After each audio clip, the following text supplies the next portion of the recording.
Hi, Davi here, and today we have a new episode in the art review series. And today we'll be checking out the work of Kogorus here on X or Twitter. They do have a blue sky. I think it means blue sky. And they have other links here for you to check out. Oh God, they have like 100,000+ followers on X. Pretty cool. I have mentioned this before, or this artist before, in not in a full like art review video, but maybe in like the comments or in the description as a recommended artist. But yeah, I do like their work, especially the line work. The way they color though is usually they just use flats for their work with a bit of texture. It's kind of like a noise texture, but that's pretty much it. Like the majority of their work is just based on, like, the foundation of it is line work. And you'll notice there are like bleeds in the end of their like pen strokes here. Yeah, it looks kind of natural that way, those bleeds, but also it's not always complete, where it doesn't always meet other lines. So sometimes you do see some spacing in between some strokes. It does make it look a bit more sketchy, but if you look at their work, does it look sketchy? I think it looks pretty high quality. And by the way, I do recommend you check out their X page because they do post like really high quality images or high resolution images, so you can really zoom in, right, on their work. So they do a lot of like fan art. Oh, this is the like Hero Academia, I believe. Like, why is it so big? Usually it won't zoom in this much, but I guess it's because the image is that big. Yeah, I just like how oftentimes the poses are like you can't even see the full character because they're kind of zoomed in on a spot, right? It's like basically you're not seeing the full character like from head to toe. So you're kind of seeing a snapshot, kind of like a keyframe shot sometimes. And a lot of their work is very dynamic, like especially the poses, the composition. And most of the page or most of the canvas is filled up with the character, like 80% of it at the very least, right? I believe this is from the 00 something game, Zen Zero game.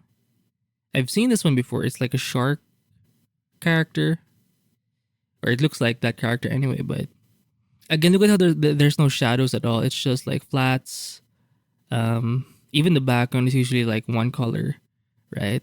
No shading, just heavy on the inks and the colors. You can even get away with not even adding the colors here, but look at that. Oh, now obviously I don't think they do this in one go. They do have to like sketch things out. But it almost reminds me a little bit of the line work of Yoni Yamamai. Like there's sort of a water-like fluid nature to it. Even the way they do the hair, the face, the anatomy, the clothes. Like there's always this swishing, swooshing sort of strokes, kind of like water droplets, right? So this is from Demon Slayer. I know this one. Demon Slayer. She's one of the Hashira. Look at those. Stop. Right? I am liking the inks. It's sort of in between. It has that sketchy vibe, but it's clearly finished. Like it's been worked on. Like it's designed to be. And also when it comes to the inks, notice there is no hatching at all. It's just they're all like contour lines. Look at the way the mouth was done. They could have just done it with one line, but I guess you can do it with two. And you do see those like bleeds again with the ends. It's a good look, right? And again, once you have like a method, a style, a system in place, like you don't really need to that's when you can really pump out a lot of content. When you're in that phase of being sort of experimental, you're not going to be able to produce as much because you're sort of just a lot of time is spent like making mistakes when it comes to like your method. But for this one, if you have like something in check, like a system, an approach, a style in check, yeah, you're going to make mistakes when it comes to like doing thumbnails and stuff like that when you're trying to iterate. But for the most part, after that, like you can just go all in, right? Because you don't have to worry about like what step to do next. So once you have like a system, it's just easier to lock. And I do see a Pokemon ball, so maybe this is a Pokemon character over here. Nice. Look at that. Right? Nice toes. Oh yeah. Again, with I do like the way they're simplifying like the hands whenever they're kind of reaching out to you, like closing in on your viewpoint. Like the way they do the foreshortening without shading, it's just the line work. Like this is something you have to observe and notice because you can learn a lot of their shortcuts that way. Because a lot of artists have their own way of simplifying things, so you want to pay attention to how they simplify the hands or maybe the legs, anything that's coming at you, because these shots are going to be the most difficult, right? But yeah, piece after piece, pretty much the same sort of approach, but they're also like wild and crazy and just so attractive. I'm not sure where this is from. It could be like oh, it's to someone, could be like a commission or a thank you kind of piece. Look at that. Kawaii. Look at this one. There you go. Right? Some lines do have that boldness in them. I'm not sure if it goes for the whole silhouette. I don't think it goes for the whole silhouette. I think it goes for certain parts of the, like for example, the clothes, they do have a thicker line, I guess, overall, than say the hair or like the parts of like any area with skin. It's not good. Those lines don't tend to be as thick as the ones where you have the clothes on. I do notice a bit of like change there. So they do play a lot with line weight variety. So there is a bit of where it contributes to that dynamic effect, right? Without shadows, without rendering, and even with the line weight or with the line work, there is no like hatching technique being used. It's all just contour lines. Look at those hands. Like they're being skewed definitely, but they still work though. So that's what I like about it. Like you're not really breaking rules, but you can bend rules. I think this is what artists or people in general mean when you bend rules. Like it still makes sense, but you're sort of just playing with the fundamentals. And I think this is a good sign if you've mastered something, is if you can play around and mess around with the fundamentals. I mean, look at that. Oh, damn. Look at those folds. Till this day, I have no idea how folds work. I mean, I get like the whole pinching, the whole pulling thing, but not to this extent. Oh, look at that. So, kawaii. Oh, the next artist we're going to review, their name is Snap. It's going to be right after this video. But they kind of have the same vibe where they do, when they do their line works, they do like using those bleed. Like their pens have that bleed effect as well in the ends. Oh, I love the hand here. I mean, you could mistake it for some feet, but right? Kind of reaching out to you. Look at that. So you're seeing this character from the top in a way. Look at those. Imagine the foot version of it. It's gonna look so cool. Even the gloves look great. Look at that. And they know when to stop. Like they're not overdoing the lines, right? Because you can overwhelm someone if you add so many of these contour lines. So I guess they have like that intuition built in. And obviously for the face, they're a bit more careful because you don't want to overwhelm the face with a lot of like line work, because it doesn't really, unless it's an old character or a very like scarred character, but for the most part you want to keep the face fairly clean, right?